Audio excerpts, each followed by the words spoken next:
우리는 지금 최신 기출 200제라는 제목으로 최근 5년 동안의 기출문제 가운데 200문제를 가지고 지금 수요공급 파트를 공부를 하고 있습니다. 자, 수요공급 파트는 크게 세 파트로 나누어서 정리를 하겠는데, 첫 번째는 법칙에 관한 것, 두 번째는 균형에 관한 것, 세 번째는 탄력성에 관한 것으로 공부를 하려고 합니다. 그런데 23번까지는 법칙이라는 제목으로 공부를 했습니다. 자, 24번부터는 균형이라는 제목으로 공부를 하겠는데, 수요공급 파트를 공부하다 보면은 계산이 조금 복잡한 계산 문제가 있어요. 그럴 때 이런 복잡한 계산 문제는 그냥 넘어가고 내가 허용하는 범위 안에서만 계산 문제는 선택해서 하시면 됩니다. 바로 여기 균형에 관련된 계산 문제, 간단한 계산 문제이기 때문에 이 문제를 풀면서 간단한 계산 문제는 내가 해결을 해야 되고, 우리 지난번에 22번, 23번 같은 조금 복잡한 계산 문제가 나올 때도 있어요. 이런 것들은 버리는 것도 하나의 전략이다, 이렇게 이해를 하시고 24번 문제를 보겠습니다. 아파트 시장에서 균형 가격을 하락시키는 요인은 몇 개냐, 이렇게 물었어요. 그러면 수요공급이라는 파트에서 지금 주어진 사실이 수요의 문제냐 공급의 문제냐를 찾아서 수요의 증가 감소, 공급의 증가 감소로 가격이 어떻게 변하느냐, 이런 문제예요. 그런데 건설 노동자의 임금이 올라간다는 이야기는 공급의 문제고, 공급이 줄어듭니다. 공급이 줄어들면은 우리 가격이 어떻습니까? 공급이 줄어드니까 가격이 올라가는 현상이죠. 그래서 여기는 하락이 아니다. 두 번째, 대체주택의 수요의 감소. 그러면 대체주택, 그러면은 우리 네 가지의 파트를 보자고 그랬어요. 가수냐, 가가냐, 수수냐, 그 다음에 가공이냐, 이렇게 네 개를 보는데, 가수는 플러스, 수는 마이너스, 가도 플러스, 가공은 마이너스다, 이렇게 하는데, 이거는 대체주택의 수요의 감소니까 한쪽이 수요를 감소한다는 것은 다른 쪽의 수요의 증가를 가져와요. 그래서 수요의 증가는 수가 마이너스다, 이 말이에요. 감소의 반대는 올라가는 거잖아요. 그래서 수요의 증가는 가격이 올라간다, 이렇게 말할 수 있어요. 그래서 대체주택의 수요의 감소는 우리 쪽에 대상의 수요의 증가를 가져오고, 수요의 증가는 가격의 상승이다, 이렇게 말할 수 있다는 것. 세 번째, 실질 소득의 증가. 그러면은 물론 여기는 정상제라는 전제가 들어가죠. 여기 정상제라는 전제가 들어가기 때문에 소득이 많아지면은 수요가 많아진다, 이렇게 말할 수 있고, 수요가 많아지면은 가격이 올라간다, 이렇게 말할 수 있죠. 예. 네 번째, 건설업체 수의 증가. 이거는 건설업체는 공급 쪽을 말하는 거고, 공급이 많아졌다, 이렇게 말할 수가 있어요. 공급이 많아지면은 우리가 물량이 많아지니까 가격이 떨어진다, 이렇게 하자는 거예요. 근데 건설 노동자의 임금의 상승은 공급의 뭐가 돼? 감소로 가격이 올라가지만, 여기 업체 수의 증가는 공급의 증가로 가격이 떨어진다. 그래서 여기 가격을 하락시키는 요인 중에 건설업체 수의 증가가 들어가고, 그 다음에 건설용 토지 가격의 상승. 그러면은 이거는 땅의 문제니까 건설이기 때문에 공급과 연관되고, 이거는 공급에 뭘 가져옵니까? 공급의 감소를 가져오고, 공급의 감소는 가격이 올라가는 거죠. 해갖고 토지 가격의 상승은 부동산 가격, 아파트의 가격을 올라가게 한다. 그 다음에 마지막에 선호도 감소는 선호도는 살려는 사람이 적으니까 수요의 감소를 가져오죠. 그래서 수요의 감소는 가격이 어떻습니까? 떨어지는 쪽으로 하기 때문에 결과적으로 가격이 떨어지는 건 두 개가 되죠. 건설 업체 수의 증가, 그 다음에 선호도의 감소 해갖고 두 개가 되겠습니다. 정답은 2번입니다. 체크포인트로 이거 한번 정리를 했기 때문에 한 번 더 확인을 하시고요. 체크포인트로 점검을 보겠습니다.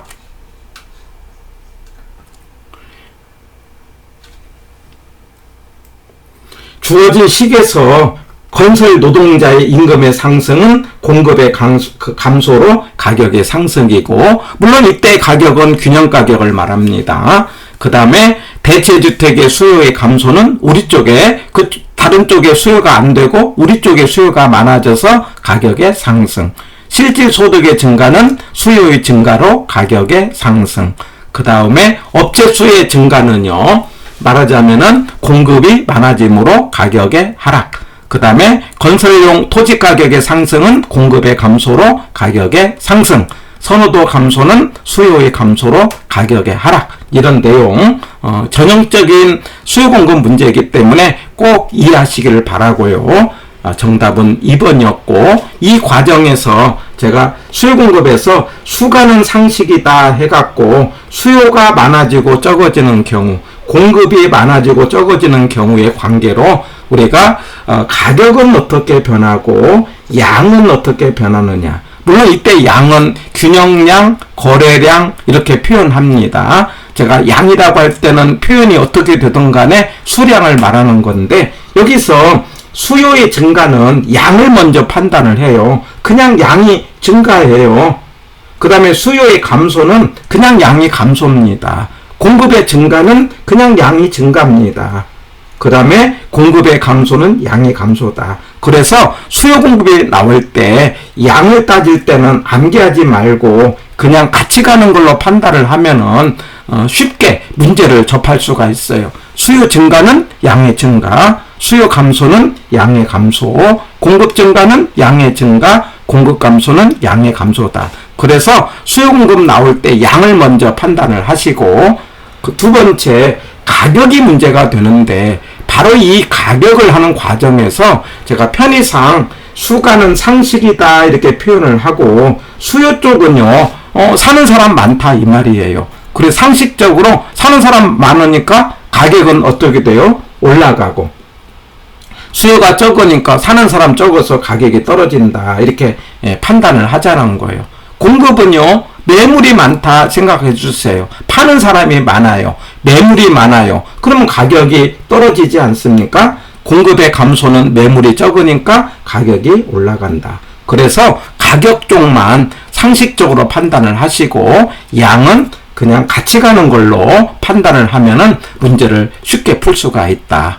거기에 대해서 가수는 법칙이다. 물론 이때는 양을 쓸 때 수요량, 공급량, 양을 써야 되죠. 법칙은 양을 써야 되고, 가격과 수요량 사이는 반비례 관계고, 그 다음에 공급 법칙은 비례 관계라는 것 기억을 하시고, 이거 수요가 먼저 나올 때, 가격이 먼저 나올 때 관계를 꼭 정리를 해 보시기 바랍니다.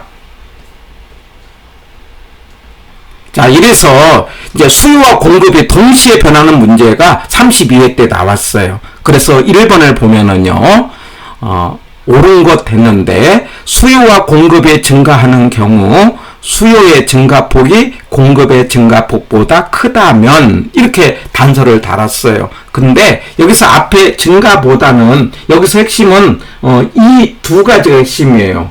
수요의 증가폭이 공급의 증가폭보다 크다면 해갖고, 이럴 때는 항상 큰 쪽만 판단을 해요. 그래갖고 큰 쪽에다가 동그라미를 딱 칩니다. 여기는 수요의 증가가 크다고 그랬잖아요. 그러면 수요의 증가만 딱 보는 거예요. 수요의 증가는 양은 증가입니다. 증가는 같이 가는 거니까 감소니까 이게 틀렸다라고. 양이 증가해요.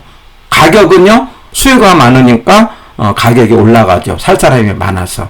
가격은 맞지만 양이 감소가 틀렸다. 이렇게 문제를 푸는 겁니다. 2번에 가서 수요와 공급이 감소하는 경우 수요의 감소폭이 공급의 감소폭보다 작다면, 이렇게 단서를 달았어요. 바로 이게 핵심이 되고, 이 두 개의 비교해서 큰 쪽을 해야 돼요. 여기는 공급의 감소가 큰 쪽이 되죠, 말해서. 그러면 공급의 감소를 보면은 공급의 감소는 양이 감소죠. 양은 같이 가는 거 감소죠. 증가라고 했으니까 틀렸다라는 거죠. 그 다음에 공급 감소는 매물이 적다 이 말이에요. 가격은 올라간다. 가격 올라가는 건 맞죠. 근데 양이 틀렸다 이 말. 3번 수요와 공급이 감소하는 경우 수요의 감소폭과 공급의 감소폭이 같다면, 이건 이제 제가 체크포인트에서 하겠는데, 이렇게 수요의 감소, 공급의 감소 이렇게 나오면은 감소 그러면 양은 무조건 감소입니다. 감소는 합쳐지면 감소죠. 근데 증가라고 했기 때문에 틀렸다라고 할 수 있는 거죠. 수요 감소, 공급 감소 그러면 양이 뭐가 된다? 감소예요. 자, 그런데 이렇게 방향이 양이 같은 방향일 때는요, 가격은 이제 이제 가격은 달라지는데, 여기서 이렇게 같다는 말이 나오면은 뭔가는 불변이 나와요. 불변이 나오는데, 양이 같은 방향이면은 가격이 불변입니다. 그리고 양이 반대 방향이면은 양이 불변이에요. 이거는 이제 뒤에서 체크 포인트로 되겠는데, 앞부분에 3번의 균형 가격 불변, 이건 맞아요. 그런데 양이 증가가 아니고 감소다. 자, 이 부분은 체크 포인트로 확인을 하겠습니다. 그래서 3번도 틀렸다. 4번 수요는 증가하고 공급이 감소하는 경우 수요의 증가폭이 공급의 감소폭보다 작다면 했어요. 그러면 이 지문에서 큰 쪽이 어디냐? 공급의 감소예요. 공급의 감소는 양이 뭐가 됩니까? 감소죠. 근데 증가라고 했으니까 틀렸죠. 그리고 공급의 감소는 매물이 적어지기 때문에 가격은 올라간다. 가격 올라가는 건 맞아요. 근데 4번에 양이 틀렸다 이 말이죠. 5번 수요는 감소하고 공급이 증가하는 경우 수요의 감소폭이 공급의 증가폭보다 작다면 했어요. 자, 여기는 이 두 개 비교해서 어느 쪽이 크냐? 공급의 증가가 커요. 그래서 공급의 증가에다 동그라미 치고, 공급의 증가는 양이 증가죠. 네, 같이 가니까. 그 다음에 공급의 증가는 매물이 많으니까 가격도 하락한다 말할 수 있어요. 그래서 5번이 맞고 25번의 정답은 5번이다 이렇게 할 수 있습니다. 그래서 이게 수요 공급 나올 때 양은 같이 가는 걸로 꼭 제가 전한 대로 터득을 하시고, 가격만 수요 쪽은 사는 사람이 많아서 수요가 많아지면 가격 올라가고, 수요가 적어지면 가격이 떨어진다. 공급이 많아지면 매물이 많아서 가격이 떨어지고, 공급이 적어지면 가격이 올라간다는 사실을 꼭 정리하고, 이 25번을 연습을 하시면 좀 더 쉽게 접근할 수 있습니다. 자, 이 부분 체크 포인트로 확인을 하는 겁니다. 자, 이 균형의 변화 가운데서 이게 섞어진 것을 좀 어려워해요. 그러니까 이제 하나만 나올 때는 쉽게 잡는데, 여기처럼 수요 증가, 공급 증가 이렇게 두 번 나왔다 이 말이에요. 그러니까 여기서 증가 그러면 양이 증가라는 거예요. 증가니까 양은 증가다 이렇게 하자는 거예요. 감소 그러면 양이 감소라는 거예요. 그런데 이제 문제는 세 번째 겁니다. 수요의 증가 감소, 공급의 감소. 그 다음에 수요의 감소, 공급 증가는 양이 이렇게 반대가 되잖아요. 여기처럼 한쪽은 증가 감소, 하나는 감소 증가 이렇게 반대가 되면은요, 여기는 알 수 없다가 나옵니다. 제가 알 수 없다는 것은 세 가지 경우를 말하고, 증가할 수도 있고 감소할 수도 있고 불변을 말하는 거예요. 그래서 양이 반대로 나타나면은 어떤 일이 생긴다? 양은 알 수 없다가 나온다. 이 말 하자는 것. 다시 양이 반대는 알 수 없다. 물론 양이 같을 때는요, 양은 같은 방향이에요. 증가는 증가가 돼요. 그 다음에 감소는 감소가 돼요. 근데 양이 반대일 때는 알 수 없다가 돼요. 그래서 양반 알 수 없다를 제가 편의상 X 이렇게 이야기합니다. 양이 반대는 알 수 없게 나타난다. 이렇게. 그런데 아셔야 될 것은 이제 양이 같아요. 그게 무슨 말이냐? 수요 증가, 공급 증가. 그러면 양은 같은 방향이에요. 이럴 때는 반대로 가격이 알 수 없게 나타납니다. 제가 이제 이거 터득하면 그렇게 어렵지 않은데 양이 같으면 이게 반대로 나타나기 때문에 양은 같은 방향이지만 가격은 알 수 없습니다. 이제 왜 그러냐면은 이 수요 공급에서 양과 가격은 반대로 움직여요. 여기 보시면은 수요의 증가는 가격이 올라가잖아요. 그 다음에 공급의 증가는 가격이 하락하잖아요. 그러니까 양이 같은 방향은 가격이 반대로 나타납니다. 그래서 가격이 알 수 없다가 생기는 거예요. 마찬가지로 수요의 감소는 가격의 하락이고 그 다음에 공급의 감소는 가격의 상승이 되기 때문에 양이 같은 방향이면 양동과 X 이런 식으로 양이 같다, 동 같다. 그러면 가격은 알 수 없다. 자, 이거 두 개. 그래서 양이 같을 때는 가격이 알 수 없고 양이 반대는 양이 알 수 없다. 바로 이 개념을 조금 연습을 하면서 터득을 하시면은 조금 복잡한 문제를 바로 이렇게 잡을 수가 있어요. 다시요. 양이 같을 때는 가격이 알 수 없고 양이 반대는 양이 알 수 없다. 자, 그런데 이게 이퀄이 나와요. 같다는 말이 나와요. 그러면 무언가가 불변이 나오는 거예요. 불변이 나오는데 여기서 알아야 될 게 양이 반대면은요. 양이 반대면 양이 불변이에요. 자, 근데 양이 같은 방향이면은요. 반대로 가격이 불변이 되는 거예요. 이게 말하자면 증가 감소 이렇게 되면 양이 불변이 되고 증가 같다 그러면 반대로 가격이 불변이다 해갖고 바로 여기 있는 내용을 문제를 통해 갖고 조금 연습을 하시면 바로 이 부분이 조금 어려워하시는 것 같은데 그렇게 어렵진 않다. 자, 양이 같으면 가격이 알 수 없고 양이 반대면 양이 알 수 없다. 그 다음에 이퀄이 나오면 같다는 말이 나오면 불변인데 이게 양이 반대면 양이 불변이고 양이 같은 방향이면 가격이 불변이다. 이런 것들을 한번 이제 터득을 하셔서 수요 공급을 좀 더 쉽게 접근해 보시기 바랍니다. 26번 문제입니다. 이게 조금 더 이론 강의 시간이라고 한다면은 시간을 갖고 천천히 하나를 가지고 설명을 하면서 이해를 해야 되는데 약간 문제풀이다 보니까 조금 빨리 하는 경향이 있어요. 그래서 처음 하시는 분은 조금 어려울 수 있지만 지금 이 체크 포인트에 나오는 내용을 한번 반복해서 보시고 터득을 해 보시고 조금 어렵게 여긴다면은 앞에 용어 백선에 있는 수요공업 파트를 한 번 더 복습을 하시고 문제를 보시면은 조금 더 도움이 되겠습니다. 자, 26번입니다. 26번은요.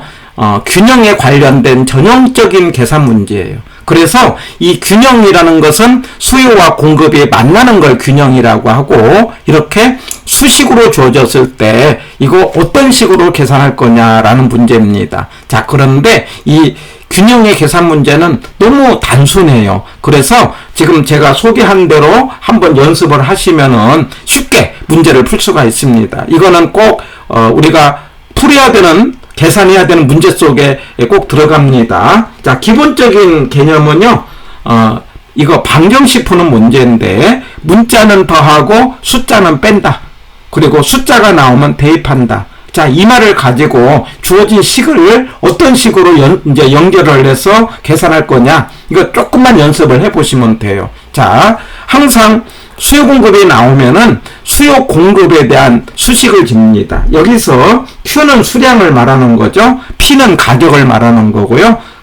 대개 QS가 나온 쪽이 공급이에요. 수요 공급을 이제 본고사에서 이렇게 줍니다. 안 줄 때는 QS, S자가 들어간 식이 뭐가 되는 거니? 공급이고요. 그 다음에 이제 수요는 QD라고 줬어요. 이게 이제 수요식이에요. 대개 마이너스가 나오는 수요입니다. 그래서 말하자면 수요 공급의 이 방정식을 풀 때는 수요와 공급을 묶어요. 이렇게.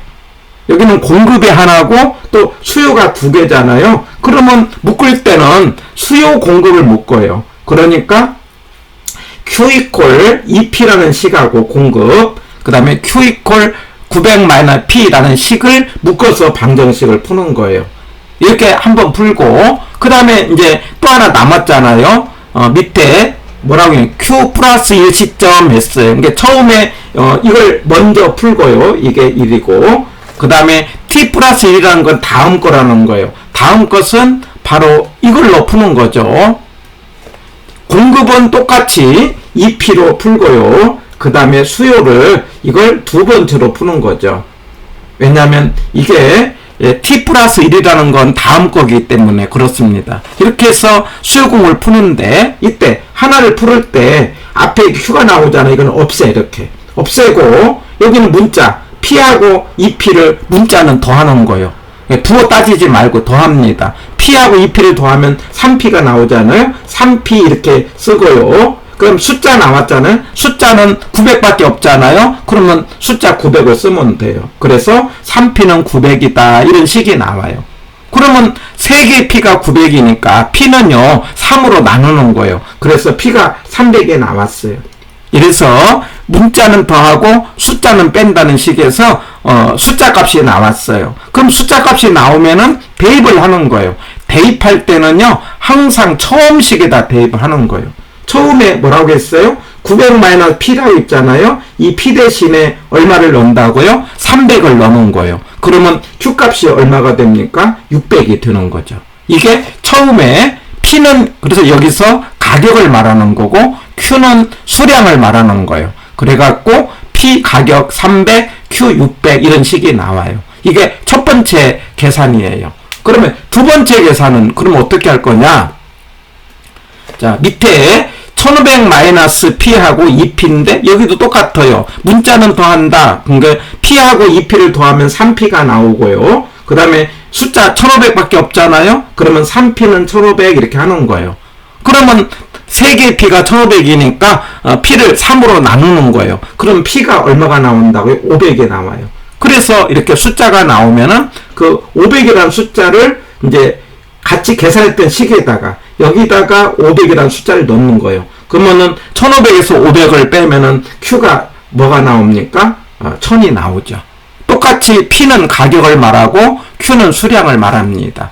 해갖고 처음에는 p가 300과 q가 600이라는 식이 나왔고 두 번째는 p가 500이 나왔고 q가 나왔는데 이때 변화는요 p와 p끼리 300과 그 다음에 500 사이가 가격이죠. 그래서 300에서 500으로 가격은 얼마 올랐어요? 200이 올랐어요. q는요 600에서 1000으로 400이 올랐죠. 그래가지고 26번의 정답은 2번이 되는 거죠. 해서 26번 문제를 연습을 하셔갖고 이거는 다 푸는 연습을 하시길 바랍니다. 방정식 푸는 것은 문자는 더하고 숫자는 뺀다. 지금 가장 쉽게 설명을 했던 방정식이니까 이거는 꼭 연습을 하셔야 되는 겁니다. 해서 26번의 정답은 2번이 되겠습니다.